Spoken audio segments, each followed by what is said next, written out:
Akkam jirtu daawwattootaaf jaallattoota chaanaalii Yaadaa. Torban darbe waa'ee ilaalchaa bal'inaan ilaallee turre. Haa ta'u malee torban kana immoo ilaalcha mo'ataa kan jedhu isiniif qabadhee dhiyaadheera. Ilaalcha mo'ataa akkamiin horan? Ilaalcha mo'ataa akkamittiin guddifna? Ilaalcha mo'ataa qabaannee akkamiin jireenya keenya gara fuulduraatti tarkaanfachiisna isa jedhu fakkeenyota gaggaarii irraa baranna jennu qabadhee isiniif dhiyaadheera. Amma xumura qophii kanaatti ana waliin turaa.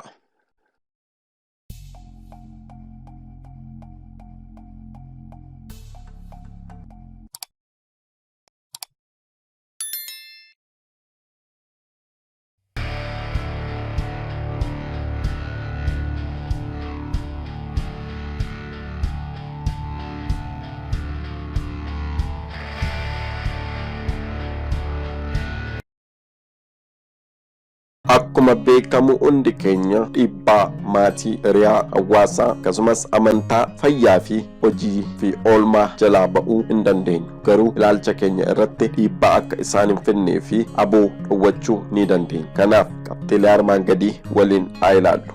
Guyyaa tokko barsiisaan barattoota isaa akkas jechuudhaan gaaffii gaafateef. Barsiisaan kun bishaan qaruura tokko qabatee gara daree seene. Barattoota isaatiinis qaruuraa sana ol kaasee hangi qaruuraa kana meeqa ta'a jettanii yaaddu jedhee gaafate. Barattoonnis kaan giraama 5, kaan giraama 7, kaan immoo 15 hanga 20 jechuudhaan yaada mataa isaanii kennaniif. Barsiisichis yeroo kanatti akkas jechuudhaan barattoota isaaf ibsa kenne. Wanti guddaan hanga qaruuraa kana yookaan bishaan achi keessa jiru miti.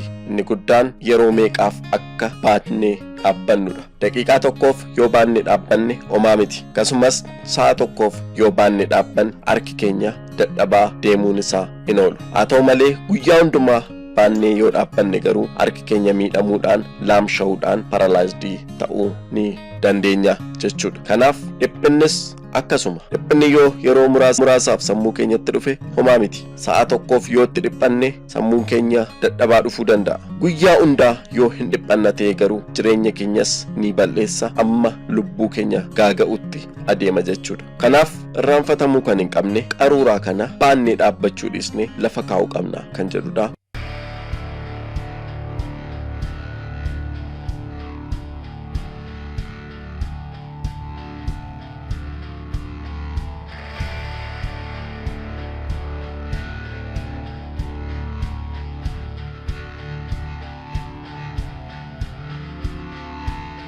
Yeroo tokkotu namoonni naannoo tokko jiraatantu ture. Namoonni kun guyyaa guyyaan rakkoo isaan mudate maanguddoo naannoo isaanii jiraatu tokko bira deemanii mariisisu turan. Hundumtuu guyyaa guyyaan rakkoo isa mudate dhaqee maanguddoo kanatti himata. Maanguddoon kunis rakkoo namoota garaagaraa dhagahaa oolu. Guyyaa tokko namoota naannoo isaanii walitti qabuudhaan mariisisuu barbaadani. Namoota walitti qabanii qoosaa tokko itti himani. Namoonnis baay'ee ajaa'ibsiifachuudhaan kolfani. Maanguddoon ammas irra deebi'uudhaan qoosaa dhuma wal fakkaatu itti himani. Namoota sana keessaa muraasni kolfanii kaan immoo akkasumaan calli jechuudhaan ta'an.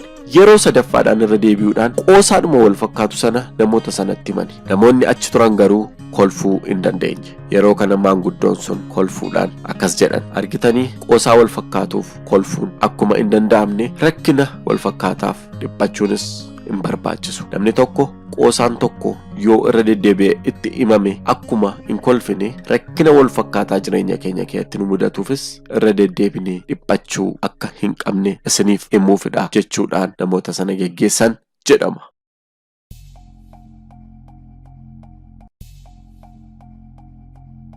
Eegammaan olitti akkuma ilaaluu yaalleef rakkoon mudatuuf furmaataa fi deebii barbaachisaa qopheessuun akka nurraa eegamudha. Kanaaf rakkoo fi dhiphina jireenya keenyatti dhufu ofirraa hir'isuudhaan jireenya mo'ataa akka jiraachuu dandeenyu ilaaluu dandeenyeerra jechuudha. Kanaaf waan nu hordoftaniif galatoomaa. Bu'aa qaba jettanii yoo yaaddan namoota jaallattaniif hiruu hin dagatinaa. Subscribe gochuudhaan maammila chaanaalii keenya akka taatan gamanumaan isin afeerra hanga torbanitti aanutti nagaan nuuf tura.